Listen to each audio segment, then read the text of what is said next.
Hello guys, welcome to their drive, learning one truth at a time. చాలా సార్లు యేసుక్రీస్తు ప్రభువు సిలువను మనం మన లాభం కోసం, మన ఆశీర్వాదం, దీవెన, మన ఉద్యోగం కోసం అని బోధిస్తూ అదే రీతిగా అటువంటి విశ్వాసం కలిగి ఉన్న తరంలో మనం జీవించడం జరుగుతుంది. కానీ బైబిల్ గ్రంథం బోధిస్తూ యేసుక్రీస్తు ప్రభువు సిలువ ఎంతో ప్రాముఖ్యమైనదిగా, యేసుక్రీస్తు ప్రభువు సిలువ యాగము ఎంతో లోతైన అర్థంతో కూడినట్టు మనం గుర్తించాల్సిన అవసరత ఉన్నది. చాలా సార్లు యేసుక్రీస్తు వారు సిలువలో చనిపోయాడు అని ఆలోచన చేస్తున్నప్పుడు కేవలం ఆయన నొప్పి భరించి, కేవలం ఆయన బాధను భరించి మాత్రమే చనిపోయాడు అని మనం ఆలోచన చేస్తూ ఉంటాం. కానీ యేసుక్రీస్తు వారి సిలువ ఇంకెంతో ఉన్నతమైన ఉద్దేశం కలిగి ఉన్నది. ఇది దేవుడు భూపునాదులు వేయబడక మునిపై ప్రణాళిక కలిగి ఉన్నాడు అని చాలా సార్లు మనం గుర్తించాం. కనుక ఈ సిలువను గురించి ఆలోచన చేస్తున్నప్పుడు ఈ ప్రాయశ్చిత్తం ఎట్టిది, ఆ ప్రాయశ్చిత్తం గురించి తెలుసుకున్నప్పుడు ఇది ఎంత విలువైనది అని గుర్తించడానికి అవకాశం ఉంది. కనుక ఏమి గుర్తుపెట్టుకోవచ్చు అంటే ఒక 5 పదాలు మనం గుర్తుపెట్టుకోవచ్చు. మొదటిది ఏమైనది అని ఆలోచన చేసినప్పుడు we have to remember the atonement or the death of Christ. క్రీస్తు యొక్క మరణం లేక ఆయన ప్రాయశ్చిత్తం ఎటువంటిది అని ఆలోచన చేస్తే ఇట్ ఈస్ వైకేరియస్ అని గుర్తుపెట్టుకోవాలి. వైకేరియస్ అన్నప్పుడు ఏంటంటే మనం ఇంకనూ పాపులమై ఉండగా క్రీస్తు మన కొరకు చనిపోయాను అని లేఖనంలో రాయబడినట్టు చూస్తా ఉన్నాం. మన కొరకు ఆయన చనిపోవడం, మన బదులుగా ఆయన చనిపోవడంను వైకేరియస్ అంటా ఉంటాం. అంటే ఆయన కేవలం ఒక మాదిరి చూపించి మాత్రమే చనిపోలేదు, కానీ ఆయన మన కొరకు చనిపోయి ఉన్నాడు అనే సత్యాన్ని ఖచ్చితంగా గుర్తుపెట్టుకోవాల్సిన అవసరత ఉన్నది. యేసుక్రీస్తు ప్రభు వారి మరణము ఆయన కొరకు కాదు, ఆయన చేసిన తప్పిదం కొరకు ఏమాత్రం కూడా కాదు, కానీ మన కొరకు ఆయన మరణించున్నాడు అని మనము గుర్తించాల్సిన అవసరత ఎంతకైనా ఉన్నది. అంత మాత్రమే కాదు, యేసుక్రీస్తు ప్రభు వారి మరణము it's not only vicarious but also it's substitutionary. అంటే మన స్థానములో ఆయన మరణించడాన్ని గమనించాలి. అందుకే కదా బ్రదర్, మన కొరకు ఆయన చనిపోయాడు అని అన్నారు అంటే ఎస్, వాస్తవమే, మన కొరకు ఆయన చనిపోయాడు. మన కొరకు ఆయన చనిపోవడం మాత్రమే కాదు, మన స్థానంలో ఆయన చనిపోయాడు, ఇన్ అవర్ ప్లేస్.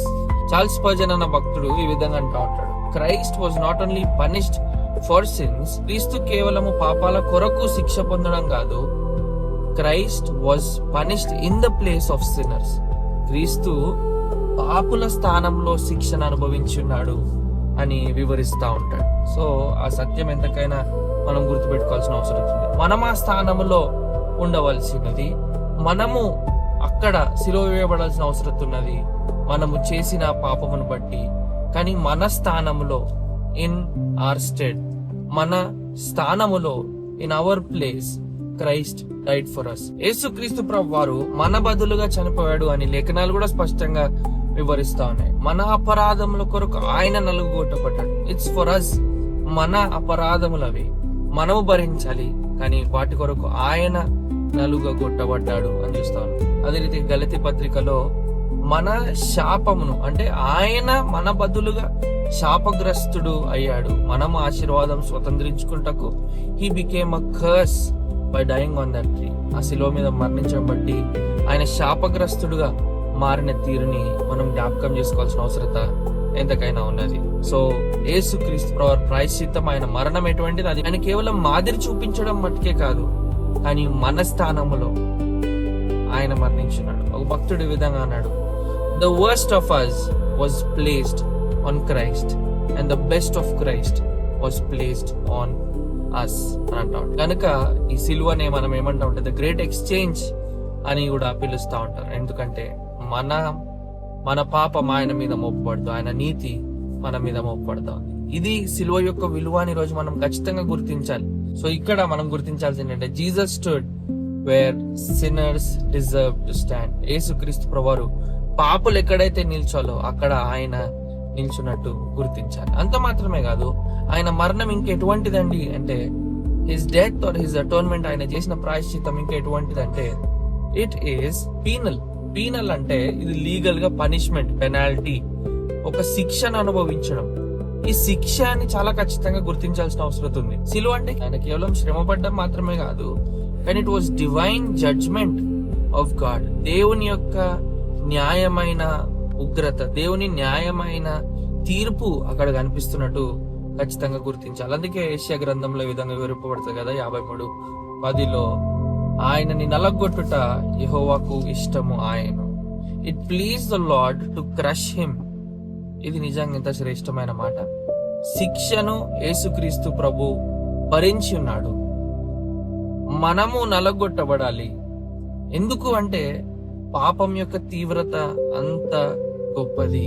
చాలా సార్లు పాపం తీవ్రమైనది కాదు అని మనం అనుకుంటా ఉంటాం, కానీ ఈ స్థానంలో గుర్తించాలి, ఆయన పాపానికి శిక్షను మోపి ఉన్నాడు. కానీ గొప్ప వార్త, మంచి వార్త ఏమైనదంటే ఆ శిక్ష మన మీద మోపలేదు, ఆ శిక్ష తన కుమారుడైన క్రీస్తు మీద మోపి ఉన్నాడు. So the atonement and the death of Jesus, క్రీస్తు యొక్క మరణం, ఆయన ప్రాయశ్చిత్తం ఎటువంటిదంటే ఆయన శిక్షను భరించి ఉన్నాడు. అది చాలా ఖచ్చితంగా మనం గుర్తించాలి. ఇది గుర్తించినంత వరకు ఆయన ఏదో ఒక మాదిరిగా చనిపోయాడు, మరో ఇంకెవరి కోసమో చనిపోయాడు అనుకుంటాం. నీ మీద నా మీద రావాల్సిన శిక్ష ఆయన భరించున్నాడు. So the death of Christ is penal, అంటే ఆయన శిక్షను అనుభవించినట్టు గుర్తించాల్సిన అవసరత ఉన్నది. ఆయన కేవలం శిక్షను అనుభవించడం మాత్రమే కాదు, ఆయన చేసిన శిలువ యాగం ఎటువంటిదంటే ఇట్స్ ప్రాపిషియేషనరీ. ఈ విషయాన్ని మనం ఎలా అర్థం చేసుకోవచ్చు అంటే ద సాటిస్ఫాక్షన్ ఆఫ్ గాడ్స్ రాత్. దేవుడు ఉగ్రత కలిగిన వాడు కూడా. ఎందుకండి దేవుడు ఉగ్రత కలిగిన వాడు? ఈ విషయం మనం ఆలోచన చేస్తున్నప్పుడు అన్యాయం కదా ఇది అని అనిపిస్తుండొచ్చు. కాదు, దేవుడు ఆయన స్వభావంలో ఉగ్రత కలిగిన వాడు. ఆయన ఉగ్రత లేనివాడైతే ఆయన న్యాయవంతుడు కాడు. ఆయన ఉగ్రత లేనివాడైతే పరిశుద్ధుడు కాడు. ఆయన ఉగ్రత లేనట్లయితే ప్రేమించువాడు కూడా కాదు. ఈ విషయాలు గుర్తించాలి. ఎందుకు బ్రదర్ ఇది ఎలా కుదురుతుంది అంటే, ఆయన పరిశుద్ధుడు గనక పాపాన్ని ఆయన తప్పకుండా ద్వేషిస్తాడు. ఆయన ప్రేమామయుడు గనక పాపాన్ని ఆయన ఏమాత్రము సహించాడు. ఆయన న్యాయవంతుడు గనుక పాపానికి తగిన శిక్షను ఆయన ఖచ్చితంగా ఇచ్చేవాడుగా ఉన్నాడు. సో ఆయన పరిశుద్ధుడు గనుక, ఆయన న్యాయవంతుడు గనుక, ఆయన ప్రేమమయుడు గనుక సిలువ యొద్ద ఆయన కుమారుడు ఆ పాపానికి శిక్షను అనుభవించి ఉన్నాడు. అండ్ దేవుని ఉగ్రతను పూర్తిగా ఆయన తీసుకుని ఉన్నాడు. హీ సాటిస్ఫైడ్ గాడ్స్ రాత్. దేవుని ఉగ్రతను ఆయన సంతృప్తి పరిచినట్టుగా చూస్తా ఉన్నాం. మన మీద ఆ ఉగ్రత మోపబడాలి, ఎందుకంటే మనం పాపంతో నిండి ఉన్నాము. ఆ పాపానికి తగిన శిక్ష ఉన్నది. ఆ ఉగ్రతకు పాత్రుడనైన నన్ను ఆ ఉగ్రత నుంచి తప్పించుట కొరకు యేసు క్రీస్తు ప్రభు వారు ఆ ఉగ్రతను భరించున్నాడు. ఆయన ఒక్కడే ఆ ఉగ్రతను భరించి పరిష్కారం మానవాళికి ఇవ్వగలుగుతాడు. ఎందుకంటే ఆయనే is the infinite God who bore God's infinite wrath. అనంతమైన ఉగ్రతను అనంతుడైన దేవుడే దాన్ని భరించగలుగుతాడు. సో మనం ఈ మాటలు వింటున్నప్పుడు ఆలోచన చేయాలి. We need to ponder and look at the cross.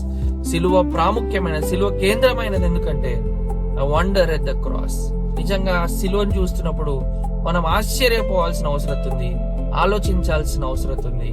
And ఈ విషయాలు మన మనసులో ఆలోచన చేస్తున్నప్పుడు సరైన స్పందన కూడా దానికి రావాల్సిన అవసరం ఉంది. సో హిస్ డెత్, ఆయన మరణము, ఇట్ వాస్ ప్రొపిషియేషనరీ, అంటే దేవుని ఉగ్రతను సంతృప్తి పరిచేదిగా ఉన్నదని గుర్తించాల్సిన అవసరం ఎంతకైనా ఉన్నది. అదే రీతిగా మరొక పదం గుర్తుపెట్టుకోవచ్చు, అంటే హిస్ డెత్ వాజ్ రిడెంప్టివ్. అది విమోచనాత్మకరమైనది అని గుర్తుపెట్టుకోవచ్చు. ఆయన విమోచించున్నాడు. బంధకాలలో పాపానికి, మరణానికి, సాతానుకి దాసులమైన మనలను ఆయన విమోచించి ఉన్నాడు. ఆయన వెల చెల్లించి ఉన్నాడు.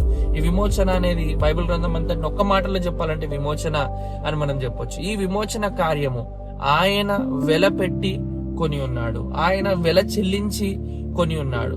మనము ఉచితంగానే కొనుక్కోబడ్డాం, కానీ వెల పెట్టిన వాడు మాత్రం సంపూర్ణమైన విలువతో ఆయన కొని ఉన్నట్టు చూస్తా ఉన్నాం. He redeemed us from Satan, sin and death. అట్టి గొప్ప విమోచన ఎలా సాధ్యమైందంటే it's only through the death of Jesus. అది క్రీస్తు ప్రభు వారి మరణము ద్వారా మాత్రం. మార్టిన్ లూథర్ అన్న భక్తుడు ఈ విధంగా అంటా ఉంటాడు, I'm purchased and one, not of gold, not of silver, but by the precious blood of Jesus. నేను కొనుక్కోబడ్డాను, నేను గెలుచుకోబడ్డాను.